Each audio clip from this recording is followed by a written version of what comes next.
Student, domain is continue, and next is the domain of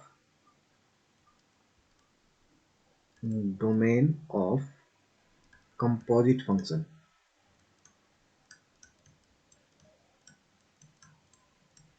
देखो, तो composite function को आगे डिटेल में पढ़ेंगे। कंपोजिट फंक्शन क्या होता है? यहाँ पर कंपोजिट फंक्शन का जो होता है वो कंपोजिट फंक्शन क्या होता है उसको थोड़ा सा मैं आपको समझाऊँ। जैसे देखो तो ये एफ और मान लो इसके अंदर क्या है, जी एक्स है, ठीक है। ऐसे फंक्शन को एफ, इस फंक्शन के अंदर में एफ एक्स के अंदर क्या है, जी एक्स है, तो ऐसे फंक्शन क्या बोलते हैं, कंपोजिट फंक्शन बोलते हैं।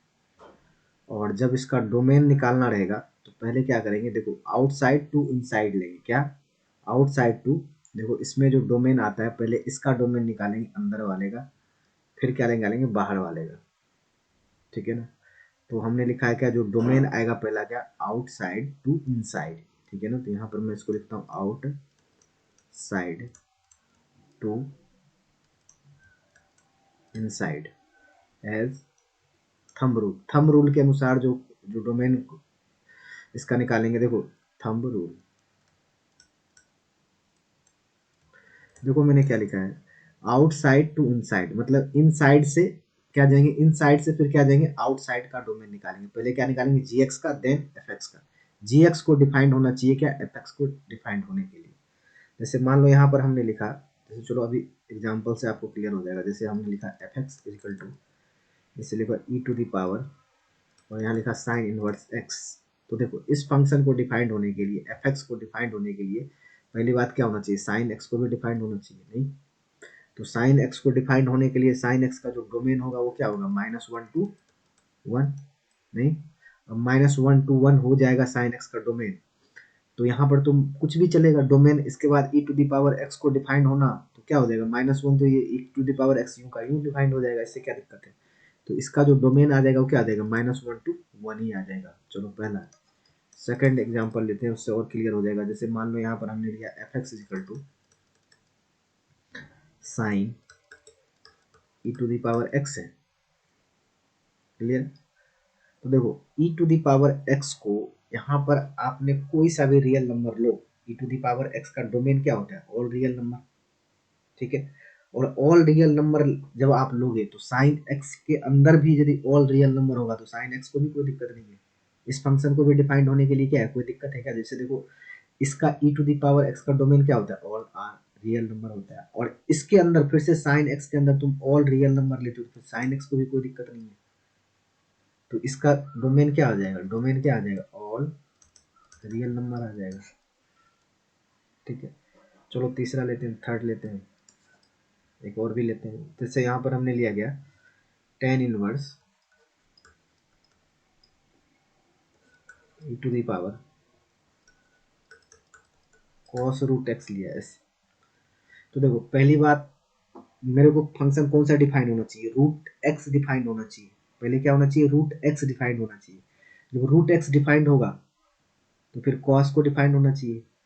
नहीं, फिर जब कॉस डिफाइंड हो जाएगा e to the power cos x defined हो जाना चाहिए, मतलब इससे कहीं कोई दिक्कत नहीं आना चाहिए। देखो तो क्या हो जाएगा, इस कॉस के रूट को डिफाइंड होने के लिए, एक्स को डिफाइंड होने के लिए एक्स क्या होना चाहिए, ग्रेटर देन इक्वल टू 0। अब ग्रेटर देन इक्वल टू 0 रखोगे तो कॉस को भी कोई दिक्कत नहीं है, ई टू दी पावर एक्स को भी कोई दिक्कत नहीं है ना। और टेन इनवर्स एक्स का जो डोमेन होता है वो क्या होता है, ऑल रियल नंबर होता है। नहीं, तो टेन इनवर्स एक्स को भी कोई प्रॉब्लम नहीं है। तो इसका जो डोमेन आ जाएगा वो क्या आ जाएगा, डोमेन क्या आ जाएगा बोलो, ग्रेटर देन इक्वल टू 0, चाहे क्या लिख सकते हो, 0 to ∞ लिख सकते हो। नहीं, तो ये आ गया इसका डोमेन, क्लियर है। ये तो तुम्हारा इसका डोमेन। चलो दूसरा लेते हैं, और भी एग्जांपल लेते हैं। जैसे मान लो हमने ये फंक्शन लिया 10 और इसके अंदर ले लिया साइन इनवर्स एक्स। तो देखो यहाँ पर पहली बात, साइन इनवर्स एक्स को डिफाइंड होने के लिए, साइन इनवर्स एक्स को डिफाइंड होने के लिए क्या चाहिए, एक्स को क्या होना चाहिए बोलो। पहली बात हम साइन एक्स की बात करते हैं, तो साइन एक्स को डिफाइंड होने के लिए क्या होना चाहिए, -1 to 1 होना चाहिए। Sine x, sine inverse x जो है वो डिफाइंड कब होगा, इसका डोमेन क्या होगा, डिफाइंड ही इसका डोमेन क्या होगा, -1 to 1 होगा, सीधी सी बात है। और चलो जब तुम यहाँ पर -1 और 1 रखोगे इसके अंदर डोमेन में, तो ये क्या आ जाएगा तुम्हारा π/2 और ये क्या आ जाएगा -π/2। क्लियर है। अब π/2 और -π/2 तो 10 क्या है अनडिफाइंड है वहां, 10 क्या है अनडिफाइंड है, सीधी सी बात है। यदि तुम π/2 और -π/2 लेते हो तो 10 क्या हो जाएगा अनडिफाइंड हो जाएगा, है ना। तो 10 को डिफाइंड होने के लिए क्या होना चाहिए, 10 को डिफाइंड होने के लिए क्या होना चाहिए, साइन इनवर्स एक्स की जो वैल्यू होना, साइन इनवर्स एक्स क्या नहीं होना चाहिए बोलो, 2n+1 π/2 नहीं होना चाहिए, सीधी सी बात है, यही तो नहीं होना चाहिए साइन इनवर्स एक्स को। मतलब क्या होना चाहिए तुम्हें, एक्स की जो वैल्यू है x does not equal to क्या होना चाहिए +-1 होना चाहिए, नहीं। तो इसका डोमेन क्या हो जाएगा, इसका डोमेन क्या हो जाएगा बोलो, मतलब -1 से +1 इसका डोमेन जो आ जाएगा -1 to +1 ये वाली इंटरवल में, ठीक है ना। इसका डोमेन क्या आ जाएगा, ये आ जाएगा। और रियल नंबर नहीं भाई, इसी के बीच में, लेकिन -1 to 1 नहीं चलेगा, -1 to 1 नहीं चलेगा, लेकिन क्या चलेगा, इसके बीच वाला जो भी नंबर है वो यहाँ चलेगा, कोई दिक्कत नहीं है इसको। क्लियर है। तो इसका ये डोमेन हो गया। अब ये आपका, अब चलो दूसरा एक और भी इसमें लेते हैं क्या, जैसे मान लो हमने पीएनसी का थोड़ा देख लेते हैं इसमें। जैसे मान लो अपने पास ये इसका डोमेन निकालते हैं, जैसे मान लो एनसीआर है, एनसीआर। क्लियर है। तो एनसीआर का डोमेन क्या होगा, देखो तो इसको डिफाइन होने के लिए टू बी डिफाइंड लिख लेते हैं, टू बी डिफाइंड। इसको डिफाइन होने के लिए क्या होना चाहिए, एन और आर क्या होना चाहिए, एन और जो आर लिखे हो ये क्या होना चाहिए बोलो, इंटीजर होना चाहिए, सीधी सी बात है। पहला केसेस तो ये बात है, इंटीजर होना चाहिए। और जो एन होना चाहिए, जो एन है वो क्या होना चाहिए बोलो, n greater than equal to 1 होना चाहिए, 1 से बड़ी होनी चाहिए। और आर किसके इक्वल में होना चाहिए, or greater than equal to क्या होना चाहिए, 0 होना चाहिए। तभी क्या होगा तुम्हारा ये डोमेन क्या होगा, डिफाइंड होगा। नहीं तो नहीं डोमेन नहीं, तो ये क्या होगा, एनसीआर क्या होगा, डिफाइंड होगा। नहीं देखो एन यहाँ पर क्या होता है हमेशा, जो कॉम्बिनेशन से हैं आपके एन ऑब्जेक्ट में से आर ऑब्जेक्ट सेलेक्ट करने के, तो यही तो है कि इनमें से क्या होना चाहिए, एन क्या होना चाहिए तुम्हारा इंटीजर होना चाहिए, और एन की वैल्यू क्या होना चाहिए, ग्रेटर देन इक्वल टू 1 होना चाहिए, और आर क्या होना चाहिए, ग्रेटर देन इक्वल टू 0 होना चाहिए। नहीं तो ये एनसीआर डिफाइंड हो जाएगा। जैसे मान लो एक क्वेश्चन ले लेता हूँ मैं, उससे क्लियर हो जाएगा। जैसे मान लो x-3 और यहाँ पे ले लिया हमने 20-x ले लिया, मान लो इस तरह से ले लिया। तो इस केसेस में क्या लिखोगे, देखो तो पहले ये n है और ये क्या है r है, तो ये क्या होना चाहिए, x-3 क्या होना चाहिए तुम्हारा, ग्रेटर देन इक्वल टू 1 होना चाहिए अकॉर्डिंग टू डेफिनेशन। और 20-x क्या होना चाहिए, ग्रेटर देन इक्वल टू 0 होना चाहिए। तो ये क्या हो जाएगा, x greater than equal to 4, और ये क्या आ जाएगा बोलो, x less than equal to क्या आ जाएगा 20 आ जाएगा। नहीं तो इसकी जो वैल्यू आएगी वो क्या आएगी, ये कह रहा है नंबर लाइन पे बना लो आप, नंबर लाइन पे बना लो, तो यहाँ 4 है और ये क्या है 20 है। ये कह रहा है 4 से बड़ी होनी चाहिए और ये क्या कह रहा है 20 से लेस होना चाहिए। तो मतलब वैल्यू किसके बीच में आना चाहिए, इसके बीच में। तो डोमेन क्या हो जाएगा, इसी के बीच में जो भी इंटीजर आएंगे वही वैल्यू हो जाएगा इसका। ठीक है ना। तो डोमेन क्या हो जाएगा, इसके बीच में जो भी इंटीजर आएंगे 4 टू लेकर के 20 के बीच में, यही क्या हो जाएगा इसका डोमेन हो जाएगा। क्लियर है। अब देखो आप इसमें इसमें जो कुछ आएगा, कुछ क्वेश्चन है उसको देख लेते हैं। क्वेश्चन नहीं, पहले और भी देखते हैं यहाँ पर। कुछ कंसेप्ट है, जैसे मान लो देखो सॉल्विंग इनइक्वलिटी का देख लेते हैं, solving inequalities, solving inequality involving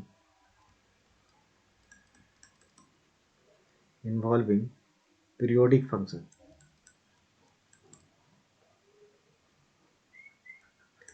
periodic function देखो, पीरियोडिक फंक्शन को आगे डिटेल में भी पढ़ेंगे। पीरियोडिक फंक्शन क्या होता है, पीरियोडिक फंक्शन एक ऐसा फंक्शन होता है जो अपने रेगुलर टाइम इंटरवल के बाद क्या होता है, रिपीट करता है। जैसे मान लो ये साइन एक्स है, चलो थोड़ा सा बता देते हैं यहाँ पे। जैसे साइन एक्स है ऐसा है, क्लियर है। तो यहाँ क्या होता था तुम्हारा ये 0 पाई और ये क्या होता था 2 पाई। अब देखो यहाँ के बाद ये ग्राफ यहाँ से यहाँ आई, यहाँ से यहाँ तक आई, 2 पाई तक आई। 2 पाई के बाद क्या हुआ, फिर से ये क्या हुआ, ग्राफ ऐसे इसी तरह से बनने लगा, ऐसे बनने लगा। तो इसका पीरियड क्या हो जाता है, 2 पाई हो जाता है। इसको आगे डिटेल में भी देखेंगे, ठीक है। तो चलो लेते हैं, यहाँ क्या लिखा मैंने, solving inequality involving the periodic function. तो चलो एक लेते हैं, 2 sin x प्लस 1, है ना। और इसमें ले लिया मान लो ग्रेटर देन इक्वल टू 0 ले लिया। तो इसको सॉल्व करते हैं।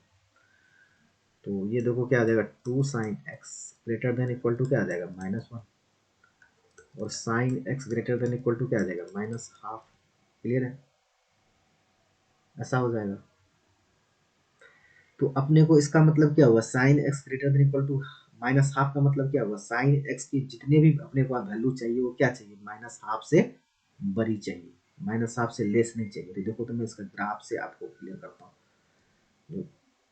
ग्राफ बना लेते हैं इसका, देखो तो ये साइन एक्स का ग्राफ बना लेते हैं।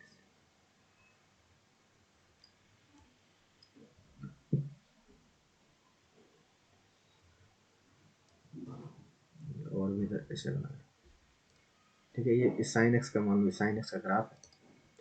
अब ये तुम्हारा यहाँ पर क्या है, देखो तो ये यहाँ पर 1 ऊपर में से 1 होता है,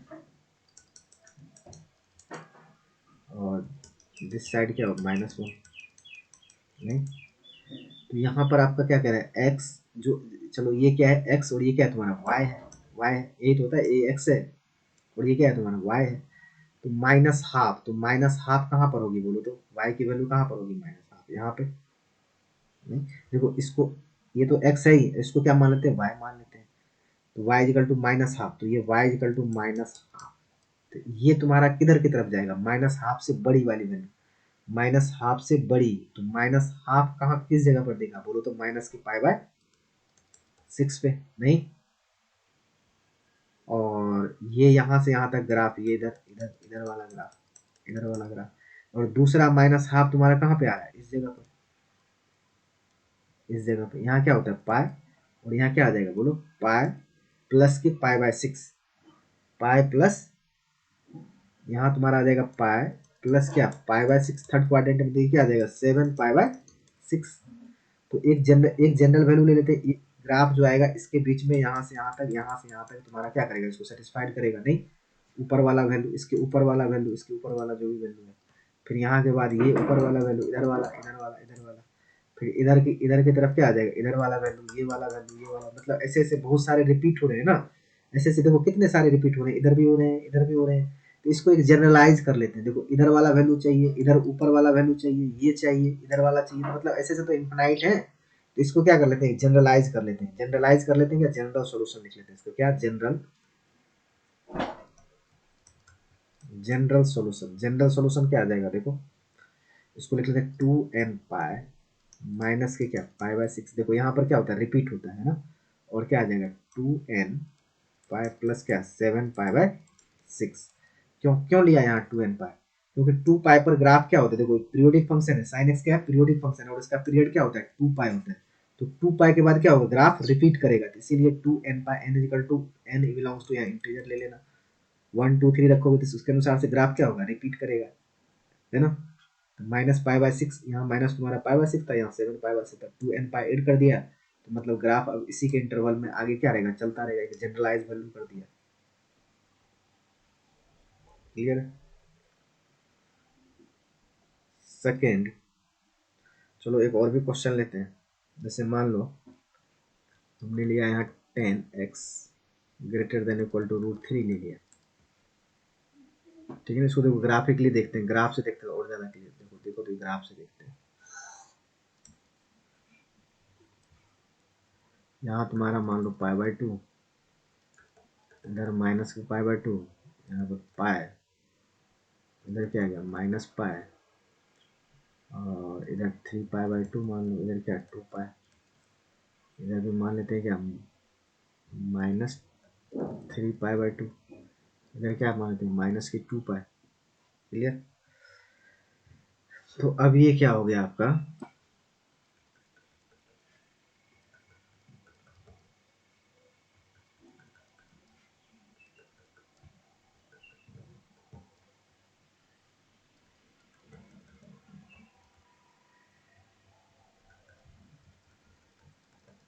अब देखो इसका ग्राफ बना लेते हैं ना।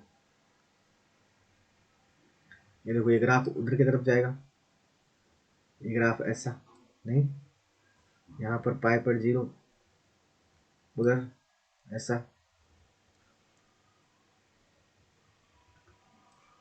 और इधर ये ग्राफ ऐसा बन गया। बोलो क्लियर है। अब यहाँ पर ये क्या कह रहा है तुम्हारा y, इसको ये y है, ठीक है ना। तो y की ये क्या कह रहा है, √3 से बराबर चाहिए अपने को। तो मान लो y इक्वल टू क्या है, √3 है। तो इधर वाला पोर्शन चाहिए ग्राफ का, नहीं ये वाला पोर्शन चाहिए, ये वाला चाहिए पोर्शन, है ना। तो ये क्या हो जाएगा तुम्हारा, इसका जनरल सोल्यूशन क्या आ जाएगा बोलो। मतलब √3 से देखो यहाँ पर यदि मैं यहाँ पर √3 कब देगा आपको, कब देगा ये पाई बाय 3 पर। तो मतलब पाई बाय 3 से लेकर के वैल्यू किसके बीच में होना चाहिए, पाई बाय 2 के बीच में होना चाहिए, नहीं पाई बाय 3 से लेकर के पाई बाय 2 के बीच में होना चाहिए, पाई बाय 3 से लेकर के पाई बाय 2 के बीच में होना चाहिए, है ना। और इसका अब पाई बाय 2 से लेकर के पाई बाय 2 के बीच में होना चाहिए यहाँ पर। अब इसको क्या कर दो, जनरल सोल्यूशन लिख दो। आप इसको जनरलाइज करना चाहोगे तो जनरलाइज कर दो इसका, नहीं एन पाई, इसका क्या होता है, इसका देखो 10x कहाँ से रिपीट करता है, पाई के बाद। देखो पाई के बाद ग्राफ क्या होता है, रिपीट करता है। तो ये क्या लिख दोगे, एन पाई प्लस क्या पाई बाय 3, एन पाई देखो एन पाई माइनस क्या पाई बाय 3, इसके बीच में कर दो, इसको लिख देना, जनरलाइज कर देना, है ना। ठीक है ना, इसको क्या कर जनरलाइज कर देना, जनरल जनरल सोल्यूशन डाल देना यहाँ पे।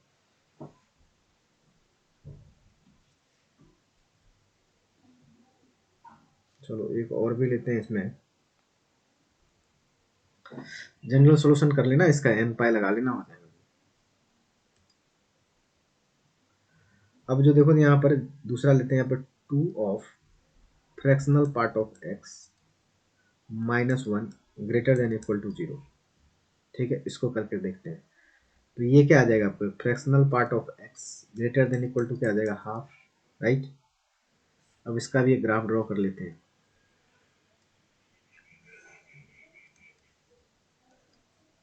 x x डैश, ये y and this is y dash, right.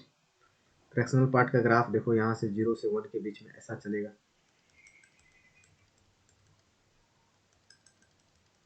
ऐसा चलता है ना। फिर ये ग्राफ यहाँ से चल पड़ेगा, ये ऐसा ग्राफ, ये ग्राफ यहाँ से चलेगा, ऐसा चलेगा ग्राफ, चलेगा कि नहीं। फ्रैक्शनल पार्ट का ग्राफ ऐसा होता है। और ये क्या कह रहा है, हाफ से बड़ी होनी चाहिए। तो हाफ यहाँ ले लेते हैं, यहाँ पर y इक्वल टू हाफ मान लेते हैं। यहाँ पर y इक्वल टू क्या है, हाफ, मतलब ये वाला पोर्शन, ये वाला पोर्शन, ये वाला पोर्शन, और इधर वाला पोर्शन, इधर वाला पोर्शन हो जाएगा आपका, है ना। तो यहाँ पर क्या ले लोगे, इसका n प्लस हाफ, और क्या n+1। तो ये क्या आ जाएगा तुम्हारा, देखो यहाँ से देखो n हमने क्या कर लिया, जनरलाइज वैल्यू, जनरल ले लिया, ठीक है ना। तो यहाँ पर जो भी तुम लोगे यहाँ पर फिर ये वैल्यू है, जैसे तुम n इक्वल टू इंटीजर रखते जाओगे, 1 2 3 रखते जाओगे, तो यहाँ पर ये देता जाएगा, यहाँ पर ये वाला, ये वाला, ये वाला माइनस में रखोगे तो इधर वाला ये सारा दे देगा तुम्हें, ठीक है। ठीक है, जनरलाइज कर दिया मैंने। यहाँ यहाँ तुम्हारा क्या आ गया, हाफ, हाफ, और यहाँ क्या आ जाएगा तुम्हारा 1 आ जाएगा, नहीं यहाँ पर देखो, यहाँ 0,1 होता है, यहाँ पर क्या तुम्हारा हाफ, और यहाँ पर क्या है 1। तो हाफ से लेकर के 1 तक, ये 0 से 1 के बीच में ही रहता है, तो हाफ से लेकर के 1 तक, और फिर n कर दो। फिर यहाँ यहाँ से ये वाली चीज n जैसे रखोगे, 2 1 रखोगे, ये क्या आ जाएगा 3/2 से इधर वाला, फिर इधर से, फिर यहाँ पे, फिर यहाँ पे s माइनस में रखोगे तो इधर वाला ये सारा देता जाएगा। क्लियर। तो आपका डोमेन में इतना, हमने डोमेन का जो भी था लेक्चर, इसके अंदर में और भी जो डोमेन होगा वो करवा देंगे। बस इतना ही था डोमेन का। अब देखते हैं रेंज का। अब आपका आई होप डोमेन का पूरा क्वेश्चन आपसे निकल जाना चाहिए, है ना। अब देखेंगे नेक्स्ट में रेंज देखेंगे।